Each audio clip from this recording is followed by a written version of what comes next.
Hello, it's Monday, it's 12:30, it's lunchtime, and it's time for Live and Linking. With me, Ashley Leeds, I'm the 15-minute guy, and I love talking to business owners that are doing great things to help other business owners just like us.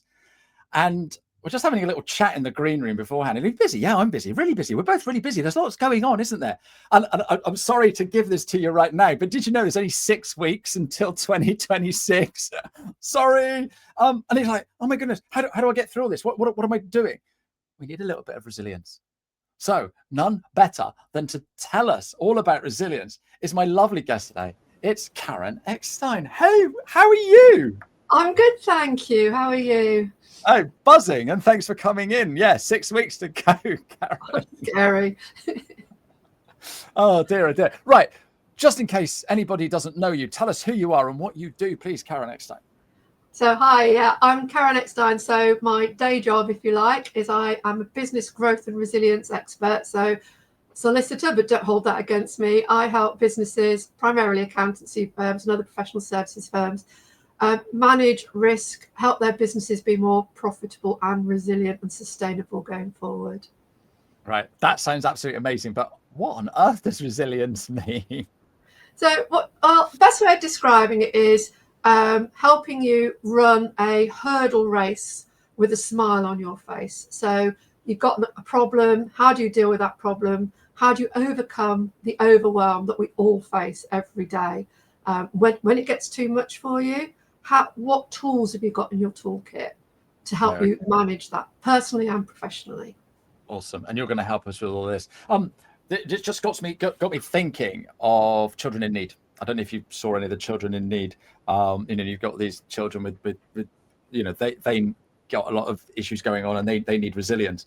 And so Sarah Cox did a little bit of a run, didn't she? And did you watch or hear any of it? Yeah. I was in bits listening to it. Unbelievable. She ran a marathon every single day for a week. She's not a runner. She runs a bit, but she's not a marathon runner. And marathon runners don't run a marathon every day. They just sort of like do the London Marathon and that's it. And she was getting up, she was running, and I guess she was walking a fair bit as well. And she stopped for a cup of tea and stuff like that. But that doesn't matter. The thing is, I'm welling up just thinking about it now. That woman had to get over. So she needed so much resilience, didn't she? Yeah, she did. And so I had to develop resilience because of stuff that happened in my life. And I had a lot of help from a lot of people. And I developed like 8 tools in the toolkit of resilience, like really practical tips. And Sarah was the embodiment of resilience. 2 tools in her toolkit, I think, that she used. One of them was one I called T4, which is just take a step. And I called it T4 because many, many years ago, I decided that I was going to climb Mont Blanc because it was there. This is when I was super fit. Before everything went wrong, I just thought, I'm going to go and climb Mont Blanc. And I was absolutely petrified, absolutely scared to death. So I got out there. I wasn't a mountaineer, by the way. I was just a bit mad. I thought I'll do it. And it loomed up. Can we ask what sort of age you were then? Because I was in my late 20s, early 30s. Yeah, so just before everything went wrong. Okay, I'm going to dig into this. You keep dropping that in. I want to find out what went wrong. But carry on. So you're nearly 30. You're at the foot of Mont Blanc. Absolutely petrified. Looked up at it, overwhelmed, completely overwhelmed. Like, oh my God, what have I done? So looked up, scared me to death. So what I did was I just took a step, took another step, took another step. Didn't look at what I had to do because it was too big. Just looked at what's right in front of me, took a step and another step. And every so often I stopped, looked back, saw how far I'd come, and that would motivate me to take another step and another step. And I called it T4 because my trainer in the gym was helping me train, called me Terminator 4. So that's one of the tools that Sarah was using, I think. Just looking at what was directly in front of her, not looking at the bigger picture. And the other one, I think, is the reasons why. And I actually was given this one by Kevin Sinfield, who also did an ultramarathon. He did what Sarah did, and he did it, obviously, to raise money for Rob Burrows. And that's your reason why has to be stronger than your reason why not. So, that's so powerful. So, and for me, I was getting over surgery, but I was told by the surgeon the rehab was going to be really painful. I had to do it 4 times a day, and I would throw up and I would pass out doing the rehab. But if I didn't do the rehab, I was going to lose my lower leg. So I had a good reason why. So I gave myself 2 stretch goals. I gave myself that I was going to go ski touring in the Arctic. Ski touring, I'm one of those stupid people who ski uphill. You know, everybody thinks that's mad. That is. Yeah, you're getting a bit of my personality there. Have you heard of gravity? I think it was something Isaac Newton invented. All right, and it helps you get down a mountain. Yeah, but if you ski uphill, you get to the bits that nobody else is on, and then you ski down the other side, and it's beautiful.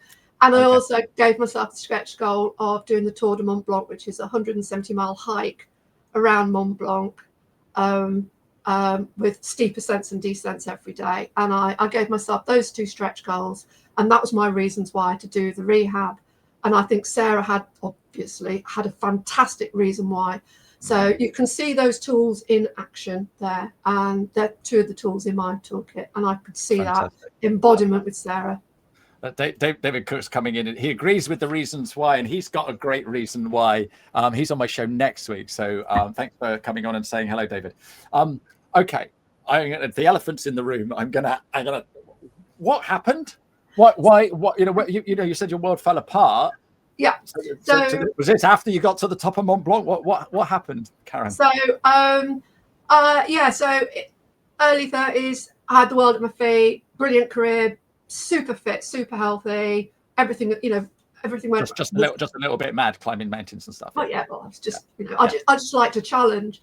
And then I just started to get really ill, and I had ended up having a tumor that caused my bones to dissolve, and I'd had it for, I think, 16 years, because I used to break bones all the time.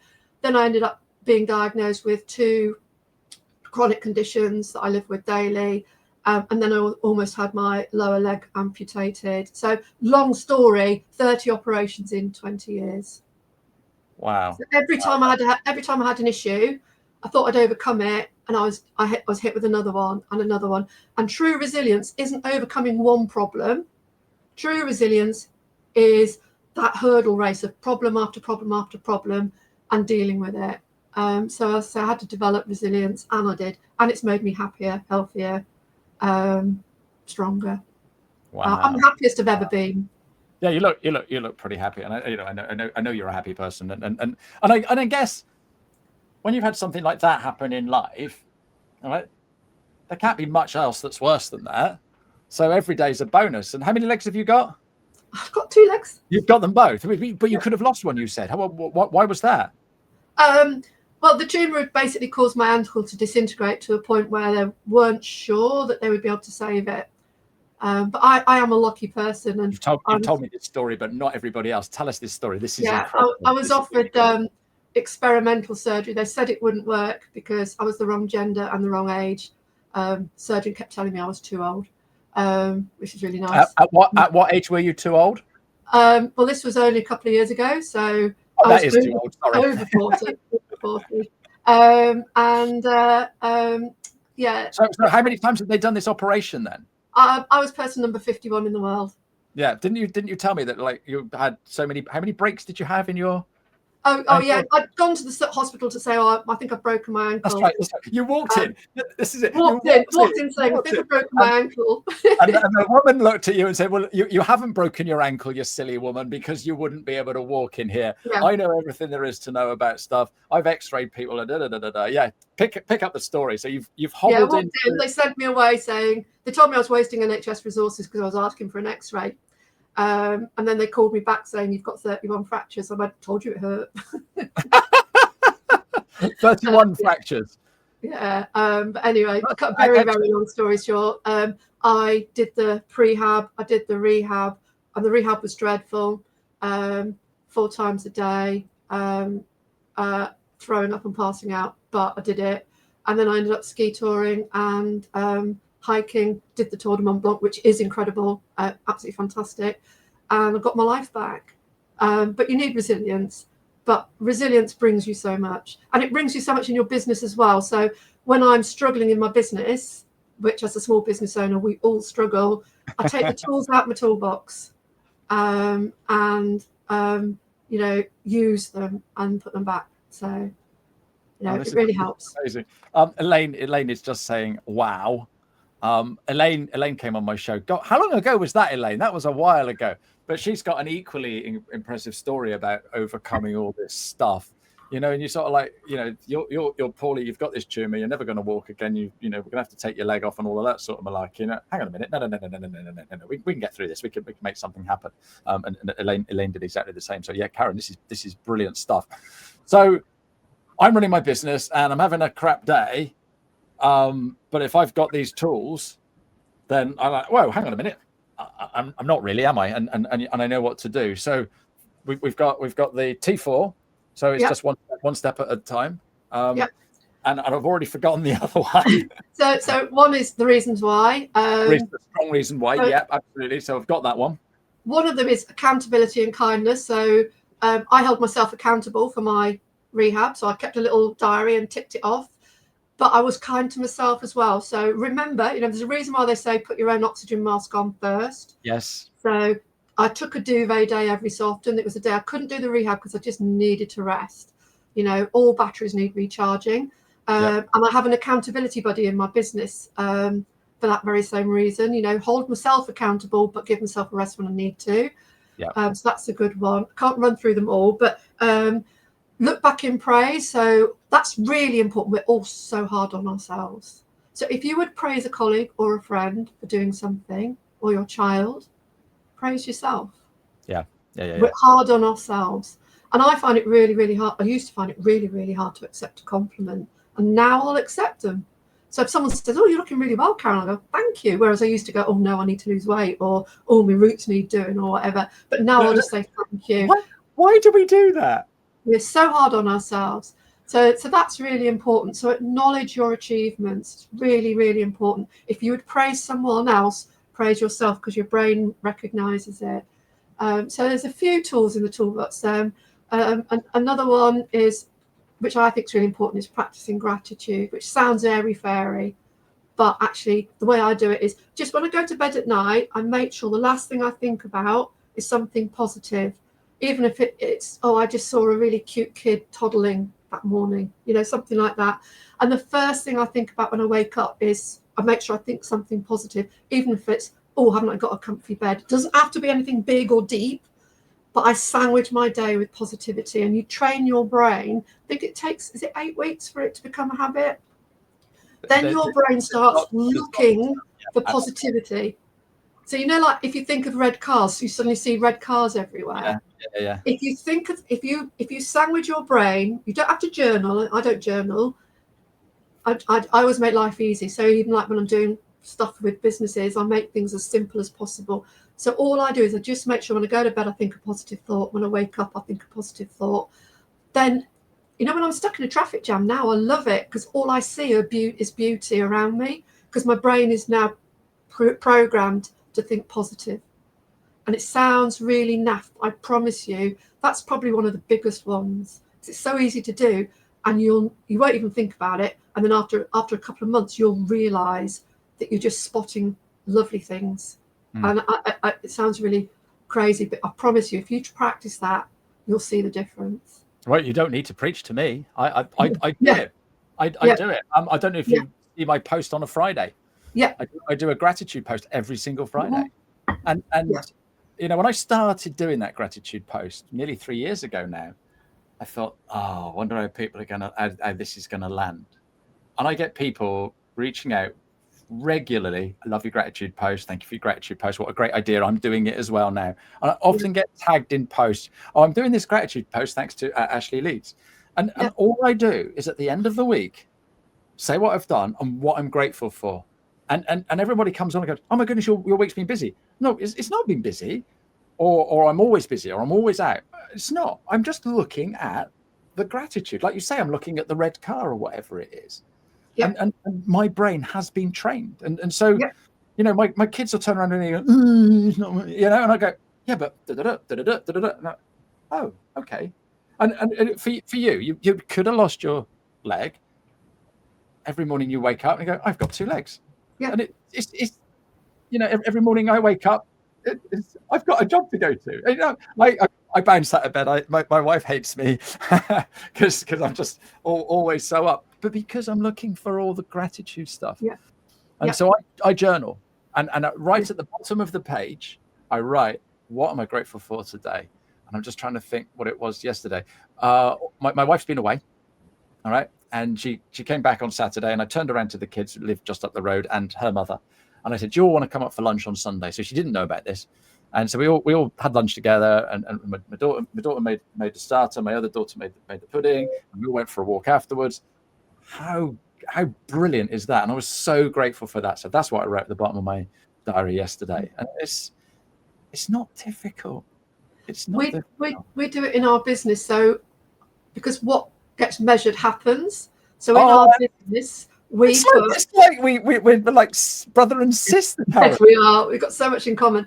So we put into our business, and I've suggested this to businesses I help, that every Friday we have half an hour slot, time recorded, where you have to go and sit somewhere beautiful with a coffee. So I've got a little pond at the back. My house is tiny, but I've got a little pond, and it overlooks a field with some Shetlands in it that are really naughty. And I sit there and I watch the Shetlands. And so we all have to go and sit somewhere nice for half an hour, and we have to think about, what am I grateful for this week? What's gone well? So only think positive things. We've got 3 things on the list that we have to think about in that half hour. And I've suggested to the businesses that they do that. And yes, they lose half an hour of time, but their productivity goes through the roof. Mm-hmm. So it's worth thinking about. And it's half an hour of time, but it's half an hour that you come back in and you're absolutely buzzing. Yeah, absolutely. I love it. Is there a good time to do this? Well, we do it on a Friday, so that you finish the week on a high. You could do it on a Monday, so you start the week on a high. I don't know, but I think it's quite nice to reflect back on the week. Yeah. And you say about accountability buddy as well. So how does that work for you? So she's not in my industry. She's actually in the IT industry, but we hold each other to account. So we meet up like every couple of months. We talk about what we've been doing and what we've been procrastinating over, and we work out why we've been procrastinating, and then we promise that we'll have done it by the next time we meet. Yeah, brilliant. And I do exactly the same. I do it every Monday morning with Tracy Irwin, and we meet up for 30 minutes just on a Zoom. Yeah. And she's away, and then I'm away, and we're not able to meet up for a couple of weeks. We're like, oh, what are we going to do? So we've changed the day. So next week we're meeting Tuesday. Yeah. Because it's like you say, it's that rhythm. It's, it kicks off the week. I'm going to do this. I'm going to do that. And I get things done each week, because if I don't want to turn around to Tracy on a Monday morning and go, oh, I said I was going to do that. I haven't done it. So it's great. So how many of these things have we got now? So we've got gratitude. We've got the T4. Look back in praise. Radiators and drainers. That's a really good one. Oh, I hear this. So this is when your phone rings and you look at the name and you think, oh God, do I really have to answer that? So when I do my talks, I get people to think of a radiator.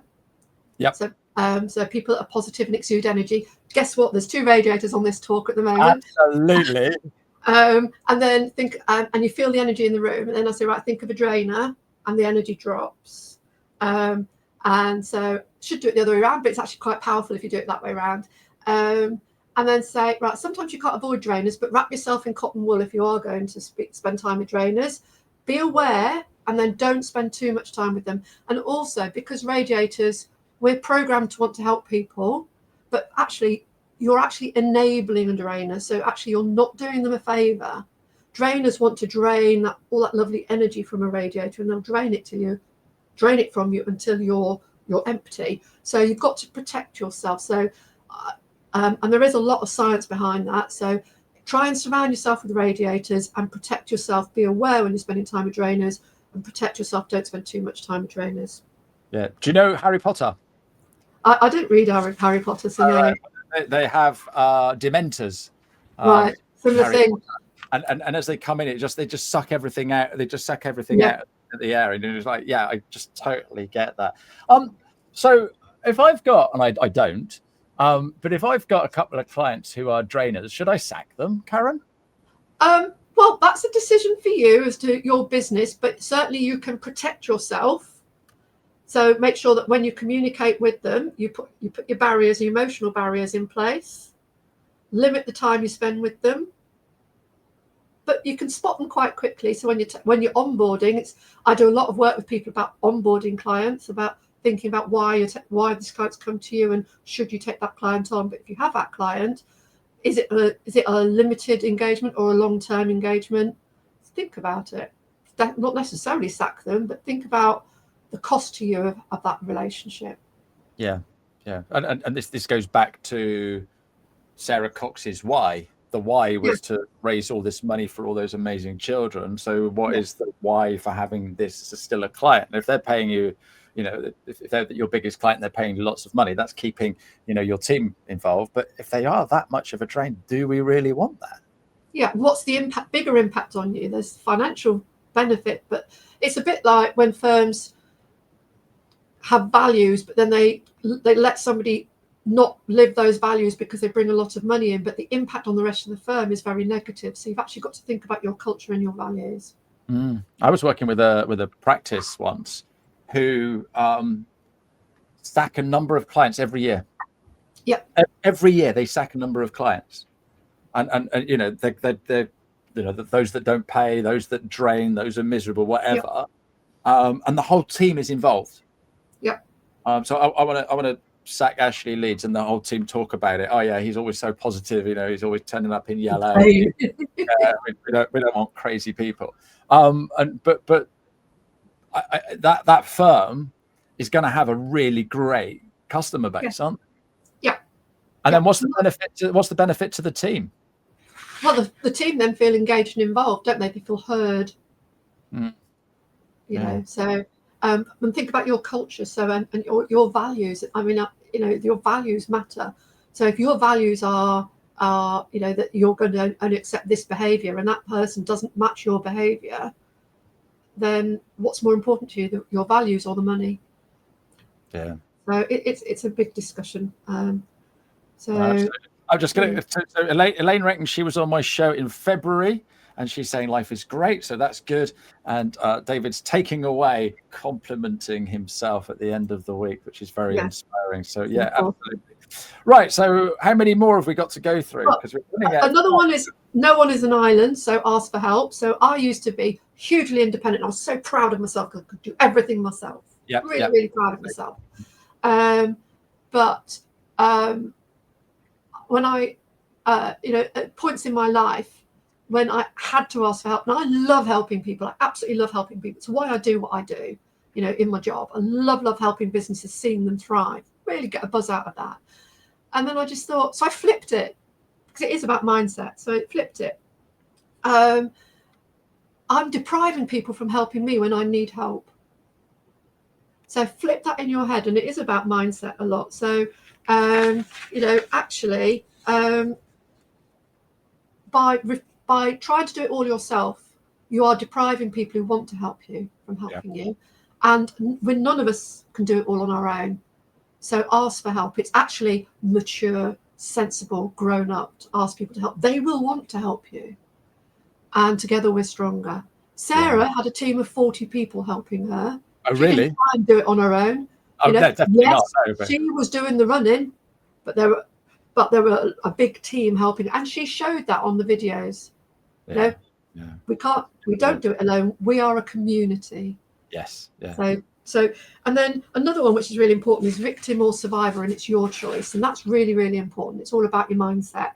You have a choice to be a victim or a survivor. It's how you frame it in your head. So if you're a victim, the event's negative, it's happening to you, the outcome's bad, poor me, that's really, you can't control it. But if you choose to be a survivor, the event's positive, you're controlling the event, the outcome is good, you can do something about it, and you'll succeed. So I'm going to give you a personal example here. So after I had the tumour that made my bones dissolve, I was then diagnosed with epilepsy. It's a really bad twist of fate. Have an illness that makes you fall over a lot, and an illness that gives you weak bones. It's a pretty bad combination. Prior to getting epilepsy, my coping mechanism for anything was to work harder. If I got a problem, I'd just work harder to overcome it. But that doesn't work with epilepsy, because the harder you work, the tired you get, the more your epilepsy is going to happen. So I had to learn a new coping mechanism. So I had to make epilepsy my friend. I had to decide that I was going to embrace the good that epilepsy brought. So obviously it was really hard to begin with to come to terms with an illness in my brain, because that sort of wasn't really socially acceptable at that time. So I embraced the changes. That I decided I'd talk openly about it, so nobody felt ashamed, because that was hard to deal with. But it forces me to take breaks from my computer. It forces me to have a better work-life balance. It forces me to get fresh air. And also, because of the meds that I take for the epilepsy, they make my taste buds super sensitive. So I can't eat processed food anymore. So I'm so much healthier. People are always going, oh God, you've got beautiful skin. Well, actually, that's because I only eat really, really healthy food, because I can't eat processed food or junk food. So I'm not a victim, I'm a survivor, and I embrace the good that epilepsy brings. So that's a mindset. Now, it's not easy. It takes a little while to get there, but there is a positive in every single situation. And I think that's quite a hard one. I'm not saying that you go bang straight away, but you choose. You can be a victim or you can be a survivor. Yeah, totally get that. Do you know James Ashford? Yes, I do know James Ashford, amazing guy. He talks about where's the gift. Yes. Where is the gift? I did 2 presentations last week, exactly the same content to 2 different audiences. The first one absolutely loved it. The second one, they were all like that in the room. And I came out of there really deflated, but stopped and reflected. And the gift there was loads and loads of questions I can use for all my content in the future. Yeah. And so, yeah, absolutely fantastic. What a great way to end. Look for the gift in something. That's half an hour already, Karen. Can you believe how quickly it goes? I'm going to ask you where we can find you when I come back, but I'm just going to give David a shout out. He's just saying that he gave you a compliment. He found your story truly empowering. So David is going to be my guest next week. And we are going to talk about how he went from being a CFO of a huge company to now running his own little SaaS business. So, really looking forward to grilling David next. He didn't know I was going to do that. I'm going to be grilling him next week. So, come and join us next Monday at 12:30 for that. So, how can we get hold of you, Karen? Well, I'm lucky because I've got a very unusual surname. So I'm the only Karen Ekstein on LinkedIn. That's awesome. But also Karen at karenekstein.co.uk. Fantastic. Karen, thank you so much for being a brilliant guest and sharing your inspirational story. Absolutely superb. Thank you very much indeed. And thank you to everybody for joining us today. We'll be back next week, like I say, with David Cook. My name is Ashley Leeds. I'm the 15-minute guy. And if you've got any queries or questions about LinkedIn, give us a shout. Cheerio now. Bye-bye. Thank you so much for watching or listening to my show this week. I want to bring to you people that can help us running our business. I love having a chat. I'm very nosy, very curious, and I'd love to ask questions. So if you want to be a guest or if you've got some ideas for guests, let me know. And if you want me to help you with your LinkedIn, get in touch, because I want to give you a voice. Now, that could just be using LinkedIn, but I do other things as well. So I can help you with a podcast, a live show, and all kinds of other amazing things. So get in touch. My name is Ashley Leeds. I'm the 15-minute guy, and you can find me on LinkedIn.